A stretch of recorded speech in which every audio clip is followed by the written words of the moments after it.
one of the things that, as I said, I'm heavily involved in all kinds of personalized nutrition things, and I really felt quite at home this morning with all of the presentations, because actually a lot of the presentations were about consumer empowerment. They were about the future consumers knowing much more about what's good for them and knowing much more about the ingredients and about where stuff is coming from, what they want, etc. So basically consumers that expect much more.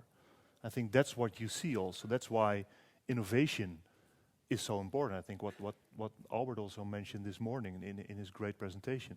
It's so vital now to innovate. And that's, I think, also because people just expect more. They have more information, they have more data about themselves. So they expect also more, which is also a form of personalization, you could say. And a lot of the concepts that were discussed this morning actually were about personalization. Well, 4 of the people on the panel we've already seen this morning. There's one new one, Julian, and I would like you to introduce yourself shortly to the audience. Oh, you'd like me to introduce myself with a few words? Okay. Yeah. Okay, my name is Julian Mellentin. I run a company called New Nutrition Business, and we're a consultancy who are experts in food, nutrition, and health. We've been around since 1995, and I come myself originally from a food and beverage marketing background. And you've talked about startups here. I actually did run 2 startup businesses once upon a time, one which I took from a massive loss to a profit, and thus enabled the owners to sell, and the other one of which we took from a loss to a loss to a loss to death. So I'm an expert on both sides of the equation, success and failure. And on which one did you learn most? You probably learned most from the one that died, right? Failed, absolutely. And then we applied it in the one that succeeded. Yeah. Very good. Yeah, I always tell the same. I've had some failures in my career as well. I always say that I learned so much from them. So I'll just run by some questions. If there are questions from the audience, please raise your hand and someone with a microphone will come running to you. Yeah. So the first question, sorry, I'm already giving away my question. So the first question I had, there were mentions of how important it is to manage the difference in speed between the startup and the corporate, basically. So if you are innovating, then it is so important to move quickly. And it's very different, and I think that Manuela said it very nicely, that there's a whole different value to time for a corporate compared to a startup. And I would basically like to know from the audience here, so from the panel, how do you manage that? What is the best way to manage that difference in time, basically, that difference in speed? Because it will always be there, and it's very dangerous. I think it's one of the key points, actually, in innovation management, is how to manage that difference in speed. So can someone please address this question? Yeah, Maarten? Well, I mean, one of the things that I said in the presentation as well, and I think you said it, Jeremy, is the importance is to have a consultant, to have someone there to manage that process. So you need to have, if you bring a startup and a corporate together, you need to have very clearly set objectives, milestones, agreements from the start, and live by those milestones as you go through the process. So basically a very strict time management, basically, that's what you... Well, not just time management, expectation management and project management. So you need to agree beforehand, and that actually takes the longest, because that's where the cultural differences translate in, probably in a document or an agreement between parties. Okay, so that's quite a procedural approach, basically, is that? You would have to structure it. Yeah. It's very structured. Yeah. Do the other panelists agree on that? Most of the times where the relationship gets stuck is in the things that really do not bring value to what you are doing there with the startup. And I talk about legal agreements, NDAs. In our case, is a joke, but everybody knows by now that you do not try to change a Danone NDA. It's a nightmare, and you will never succeed. Yeah. Because you are stubborn. But like those things, they don't really add value to the relationship. But you have to know that they make you lose a lot of time on both sides. Yeah. So one thing that you can do, and that we try to do, for example, in Danone, is to make sure that the back office is taken care outside of that relationship, so that the partners, the actors of the relationship can focus on what actually creates value. Yeah. Okay. I would add to that, there's a cultural question, which is, you want to commercialize your science, you might want to commercialize it through a large corporation, but possibly you should totally avoid working with someone in the investment phase. So it's better to choose a partner who's a privately owned business or a family-owned business who doesn't have the same strict financial goals as a publicly quoted company. Because time and again, you see publicly quoted companies with their profit objectives having to cut off early in the development process to do with new ingredients. Whereas a private company can be a lot more flexible. Yeah. So I think the cultural part is something that you can't ignore. Yeah. Very good. I agree with all of those points, and another one I'd add to it would be mindset. So I think, in the past, if you wanted to do big innovation, it took big budgets, took a long time, and it's quite high risk. But when you work with startups, it can be much lower risk, but equally transformative. So we would always say, think big, but start small and just get going. Yeah. Break out of that traditional mindset that things take a long time, because they don't have to. Okay. Yeah. Albert, is there something you would want to add to this? Yeah, so there is a time question, but there is also the sustainable innovation versus disruptive innovation, I would say. One part is coming from the usual marketing R&D to extend business as usual, and disruptive innovation, which tends to be on a different time scale also. What we see is very often taken care of in a separate structure, which tends to gather all sorts of functions like scientific expertise, but also marketing, design, etc., etc.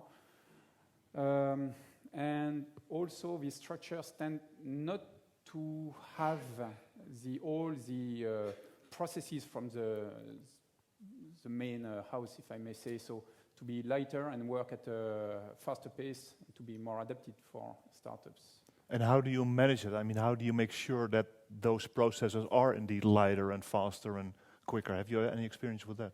Yeah, I'm not sure that there is a magic recipe No. that would work for any. You're a magician, so I thought, Yeah, well, a magician has also all sorts of tricks which are not so magic. So. Yeah, okay. So basically, it's just basically also this is hard work, right? I was asking this question on the managing these time differences, these speed differences, because basically it is almost inherent, right? You can't escape it, basically.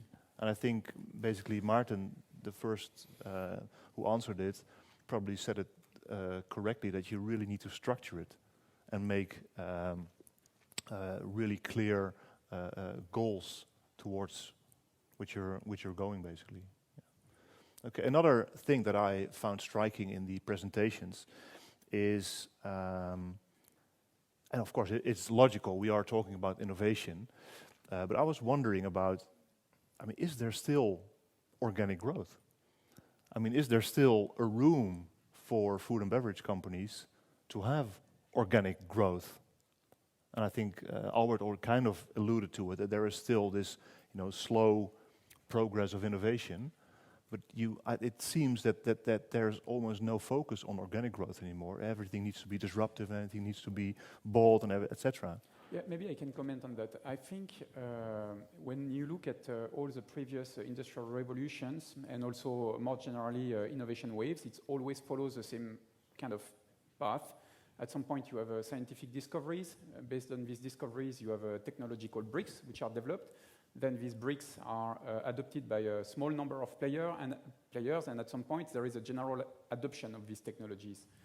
And this is, when you reach this point, it's when you get the big disruptions in terms of usages, business models, etc. And when you are in this period, innovation has to do a lot with combination, combining various technologies and stuff to create new businesses. And we are at the moment, and we've been in this moment, we've been in it for the last maybe 10 years, and that's why innovation had to do a lot with relations between corporates and startups and stuff, because it has to do with combining existing stuff. But what we've seen over the last maybe 3-4 years is that there is a big coming back of science and technology in-house to prepare the next wave. Does it make sense? Mm-hmm. So I forgot the question, but this is my answer. No. So the question was on organic growth, basically. Yeah. So, what- the answer is yes. I think that there is still place for organic growth, especially to prepare for the next wave, where we need to develop fundamental bricks of science and technology. Yeah, and also perhaps because you made it clear in your presentation that the world is now full of experts. So you also need those experts in your own team, probably, right? In your own organization to talk to all the experts outside. So that's also, Julian, I think. Well, I think branded food companies are getting lots of organic growth, and the ones who are, it's not across the board, but the ones who are the ones who stand closest to the consumer trends and understand best what the drivers are for people to purchase product. For example, we have a customer which is a relatively small European company, and they identified low sugar and more protein as something of interest to people. Mm-hmm. So when they saw that concept going into the ice cream market in the US and succeeding, they introduced the same thing in Europe. And that's been a massive success for them. Yeah. I mean, they're even having to build a new factory 1 year after But is it innovation or is it just... Well, the food industry doesn't necessarily want innovation. They want risk reduction. Indeed, yeah. Sure. And the innovative part is fine, but you've got to find a way to reduce the risk in the eyes and the minds of the management who are going to have to do it. If you talk to some companies about disruptive innovation, they will run 1,000 miles straight away. But if you say, this is innovation and it can disrupt the market, and you can link it to how that will connect to the consumer, or how you can make it make sense in their brand, then you're reducing the perceived risk. Yeah. It's all about risk perception, possibly. Yeah. No, of course, and obviously, if you don't have to innovate, but just you can gradually improve products and still grow organically. And then there's a question, what do we mean by innovation? I mean, is there a definition of the word? People seem to use different things. There's a professor on innovation, so is there a... But as far as the consumer's concerned, they see something new on the shelf. In their eyes, that's an innovation. And really, that's the ultimate test, is this an innovation as far as the customer's concerned? Are they willing to pay for it? Are we giving some benefit, some uplift in taste? And if we don't make it make sense for the consumer as innovation, then it's not innovation, it's just a clever idea. Yeah. That's where data as well come into help, because there are, within the same category, there are some kind of products where you do not need to innovate because the purchase is pretty sporadic.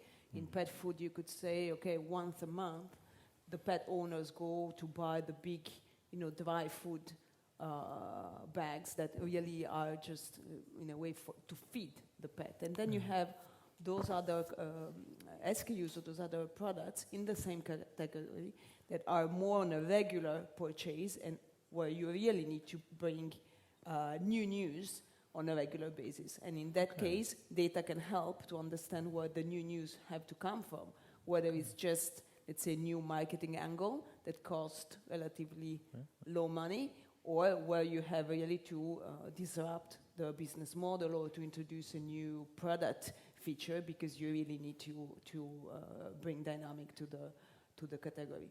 So I think nowadays there is the big mistake that some companies make to completely abandon the core and just support the innovation, which is a big mistake because the core is still what brings money at the end of the month.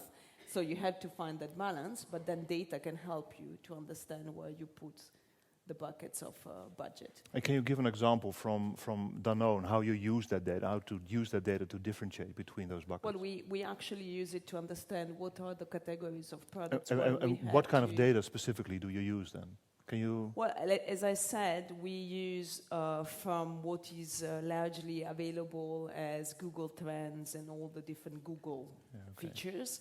And then we partner with some very powerful e-listening agencies, let's say, like Black Swan or Blum or Radarly. There are different agencies we work with that are very, very powerful because Black Swan, for example, used to work a lot with Unilever as well. They bring data not only on, let's say, the picture of the current situation, but really to do a lot of predictability of future trends or even things that are not even trends yet, that are weak signals, but that will become powerful signals out there. Okay. So we use a lot of them. Okay, I think also that was a very strong message in all of the presentations almost, that it's so important to get close to the consumer.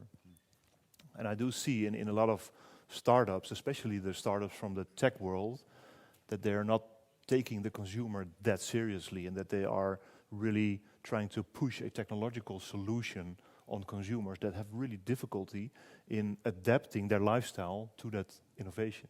And that it's so important to bring technology also in contact with the consumer and really look at, the behavioral aspects of innovation as well.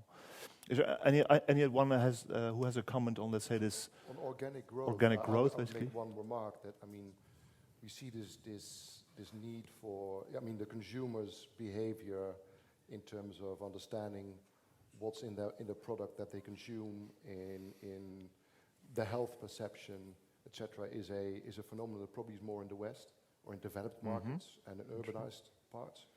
But obviously, the growth of the population is in developing markets, and hence there will be an organic growth there. If you think about many of these places, it's a very extraordinary year because we have African swine fever, which wipes out half the herd in China. But animal protein, fundamentally, the basic animal protein is still a growing product on the plates of people. As middle classes rise in developing markets, the first they will want is a good piece of meat on their plate. Interestingly, there was just a few weeks ago, the figures for meat consumption in Holland actually came out. You must have seen them. And actually, although there's a big trend, of course, towards less meat, towards veganism, actually the meat consumption in Holland in 2019, so the overall meat consumption in 2019 was actually higher than in 2018. So there was also an increase in all kinds of vegan products and less meat and plant protein products.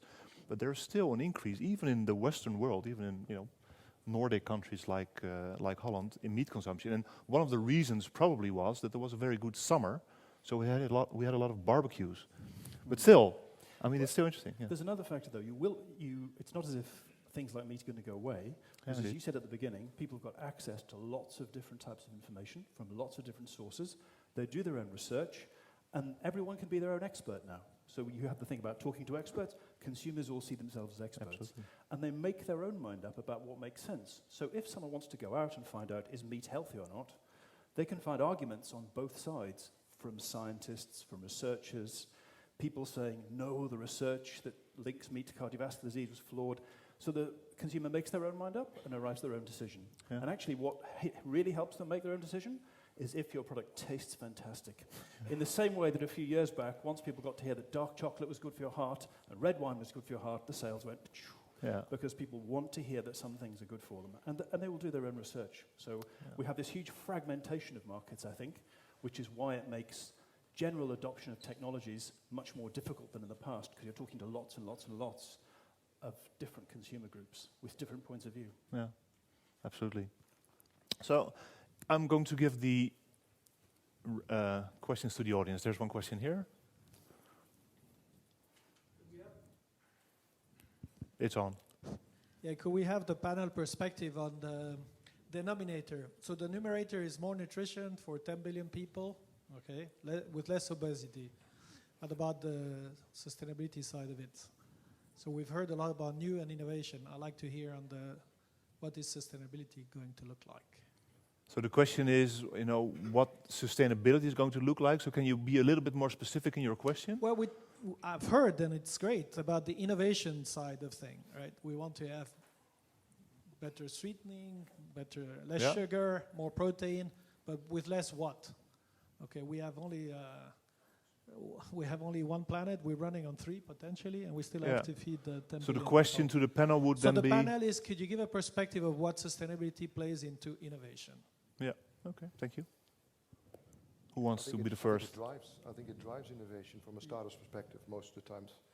If you look at the startups, and you made a comment earlier that they were pushing their product, it's not entirely true, because I think the startups are also the consumers, and the consumers of the future. Yeah. But with most of them, and the way I look at it very simplistically, it's healthy planet and healthy people. That seem to be the trends. And the planet aspect of this is absolutely key. I think the audience in the room here is probably just a generation above the generation that matters in that respect. But sustainability is what drives a lot of innovation. Sustainability will also be almost a hygiene factor for a big company. Mm-hmm. If you can't give that sustainability proof almost, you run a big business risk of being out of business. And for me, we shouldn't even use the future past, future tense for the verb we're using. It's a present topic. In Danone, we have this one planet, one health. Is what we say. People could think is a tagline. For us is our business model. We announced it 2 years ago in Berlin, and it has become our business model. So it means that everything has to be thought through this filter. And Danone is the 100% company focused on health. And we don't say one health, one planet. We say one planet, one health. So, of course, all the transition is in a way painful and costly, because we come from a situation where we still have a lot of things that are not perfect at all and that are very far from being perfect.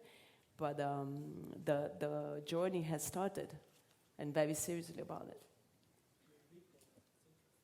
We have several business units that are B Corp, and we are on the process of becoming the biggest, as a company, the biggest B Corp company, yes. I definitely don't think these things are at odds with each other. I mean, we've seen, if you take Unilever, Danone, doing well by doing good is just good business now. But it's also a good way to live. I grew up on a beef farm, which is not a very popular thing to say.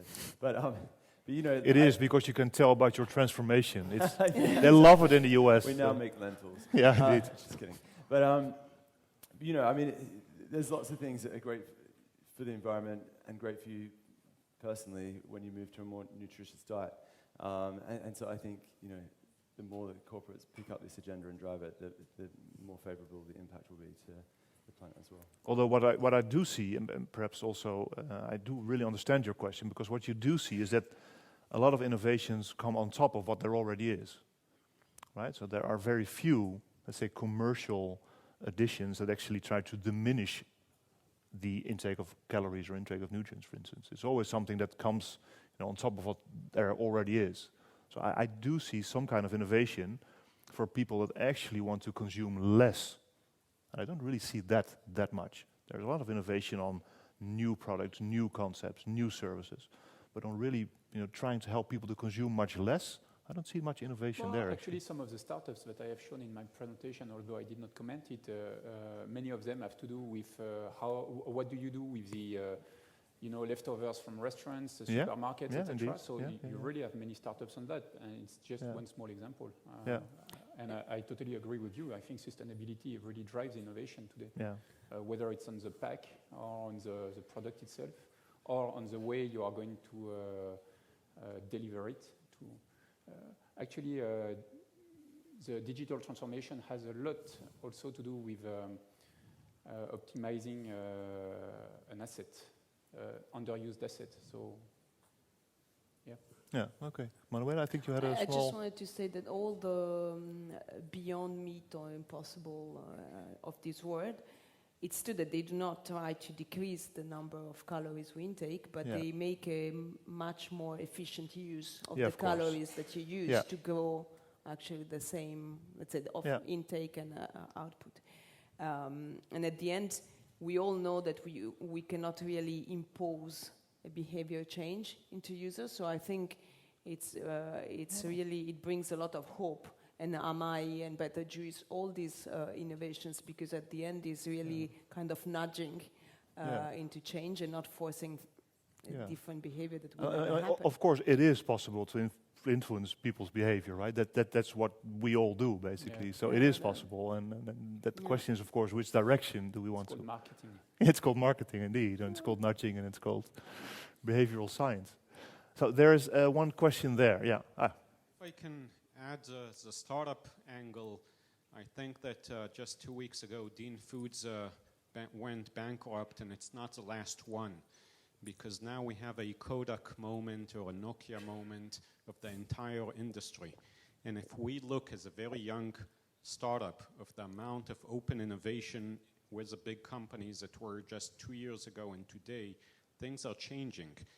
And from the other side, we have some companies such as Danone that came to us, came to our offices, approached us, very quickly signed a joint development agreement, put some money in. PepsiCo, who signed a material transfer agreement, and then another one, and then some EIT food €1 million between Danone and PepsiCo, while other companies told us, you need to come to us, you need to present it, we need to think, in a year we'll come back to you. And we had a few companies who told us, we know how to work with big companies, but not with startups. And I think that till the NIH syndrome, the not invented here syndrome, will not be overcome by some companies with a very active open innovation mechanism, such as what Danone has, some other companies will go bankrupt. And from the other side, the EIT Food organization, which is a new organization, and we applied to it still before we were a Rising Food Star member, is working very hard to combine and bridge the gap between academia, startups, and big companies, and we need to see much more of that coming from the big companies in order for the entire ecosystem to move a step forward. Yeah, so basically what you're saying is there are some companies that are actually doing it better than other companies. With a huge difference between companies, yes. Yeah, Okay. I would entirely agree with that. I mean, the companies that we see being successful with this have embraced innovation top-down.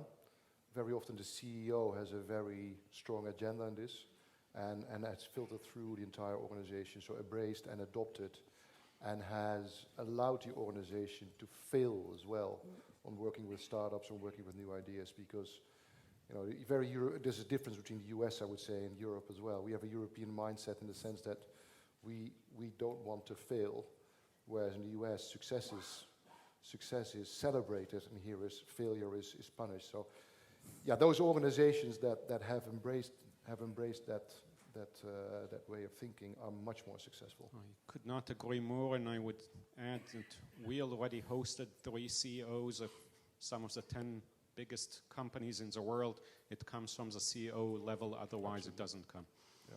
Thank you very much. So another topic that was addressed by everyone was about the teams. So the teams that are co-innovating together, whether it be a startup, whether it be at a corporate or jointly. And I would actually like to ask every one of you, experience on, what worked in a team. So what have you learned on what works, and what have you learned on what does not work, just for the education, basically, of the audience. So who can I ask to give their first idea on what worked or what didn't work? I'm happy to start. So what we find often happens is that you get a CEO that wants innovation, so they appoint a chief innovation officer, and then that chief innovation officer spends a couple of months coming up with a great idea, presents it back to the CEO who loves it, presents it to the rest of the board who are a bit ambivalent because they've got a day job, and then he or she says, no one gets it, so I need more time and more budget to do my own thing. And then they build like their own little army of people. And I think army of believers, basically, right? Right. Kind of. That they sort of are paying off because they work for him or her. Yeah.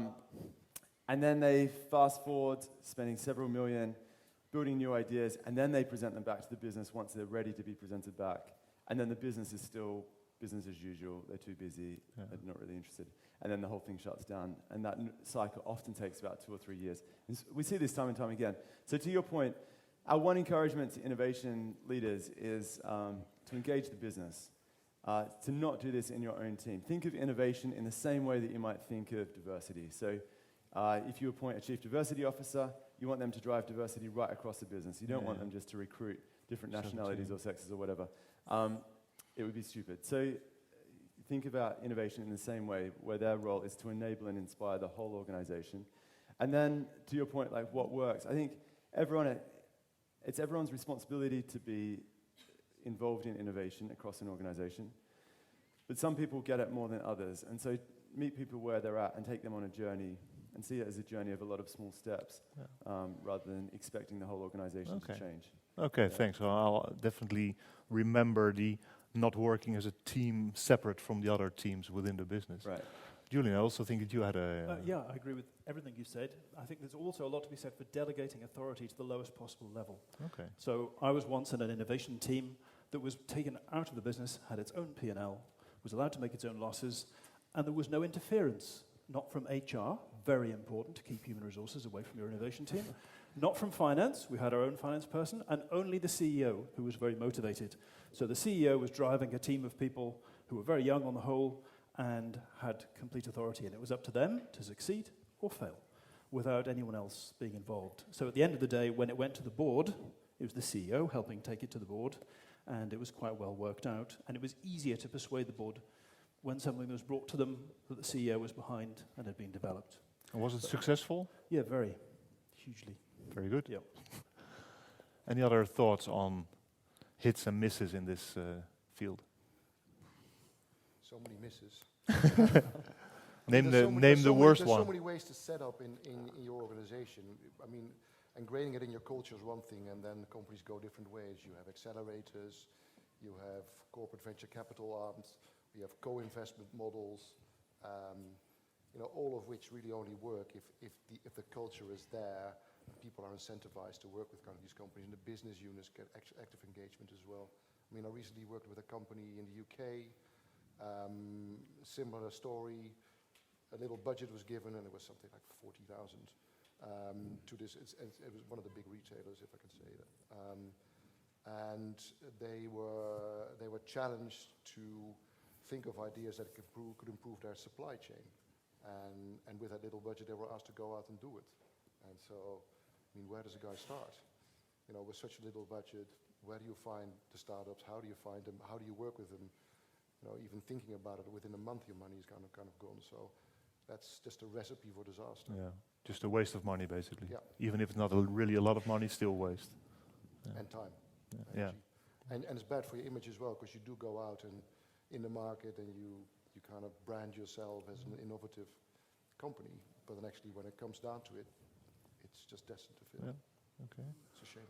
Albert, Manuela, have any addition to this? Or? Yeah, I think that we all agree on the same points. What is from an inside company point of view, it's true that it's very important to learn to make the difference between what are the CEO's ambitions and what is the reality of the company. And it's not, we had a project where we had a very high level sponsorship from a global team in a division, so the head of the division, everything. And we thought, for example, that was enough. They were paying for the project. We were giving, let's say, entrepreneurs as a service, so everything was amazing. But then you need the business unit to make it happen, and it's not because Danone is not a complete top-down company. They're still French, so.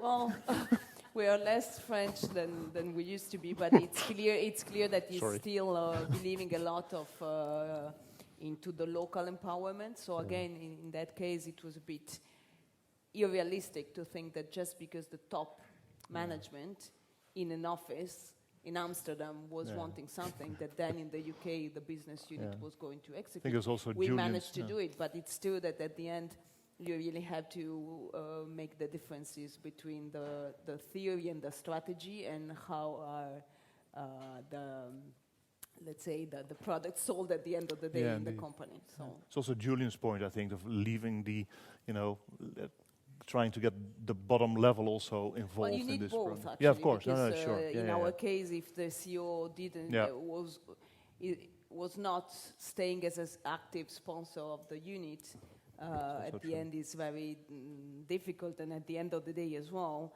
the company wants to focus on their day-to-day, and when things are difficult, to be able to experiment, you need to have my point of view is that you need to have a bit of a separate unit, but it is able to really build strong partnerships with the rest of the company. Yeah. Okay. To protect Albert, any wise words to finish off this? Wise, I don't know, but I can say some words, yes. I can take so I agree with everything that has been said, and I can take another example. If you take your smartphone, you know that there is part of the value which is, of course, in the device itself, but there is also a lot of the value which are in the applications.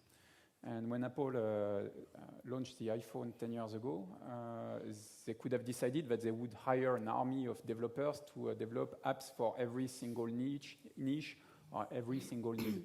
It's not what they did. Instead, what they did is they developed some kind of infrastructure, some kind of API, allowing third-party developers to develop apps for pretty much everything, right? And so this is called an infrastructure platform strategy. And this kind of strategy has been leveraged by digital players over the last 10 years. It's very well known. And now what is interesting is that this kind of approach is moving towards more B2B businesses or industrial businesses. And if you look at Tesla, for example, which is closer from a computer on wheel than a car, it has an API allowing third parties to develop apps for the Tesla. And the reason why I'm saying that, it's because for a company today, in any kind of sector, it's very useful to have this kind of interface allowing third parties to develop services based on your product, on your data, etc. And sometimes it works, and sometimes it doesn't work. And as of today, it's not really clear what are the key ingredients. But if you look at what General Electric has been doing over the last few years, investing billions, really billions, into their platform to build kind of the first industrial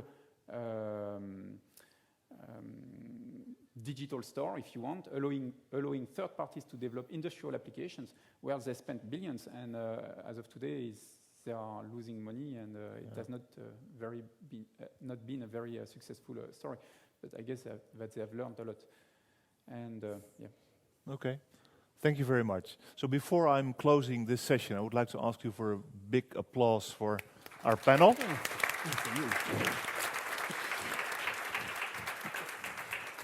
And then I would leave you for lunch almost. I'm giving you a little thought experiment. So, we're talking about innovation here, but of course here in this room, we're all interested in innovations in food. And I think personally that one of the big innovations will be that in the future we will indeed sell more services. So over lunch, perhaps it's nice to think about the service of selling health to people. So now all of the companies here are selling food. So we think about selling foods, we think about selling bags, we think about filling our factories to 87% because it's very beneficiary for us. And we need good packaging, etc. So it's really about products. If you think about services, and if you think about what's really valuable for consumers, which is health is one of the most valuable things for consumers. How can we, as food industry, sell health to people? What kind of services do we need? What kind of products also do we need if you want to sell health? So I think that is actually one of the big innovations towards the future. Thank you very much.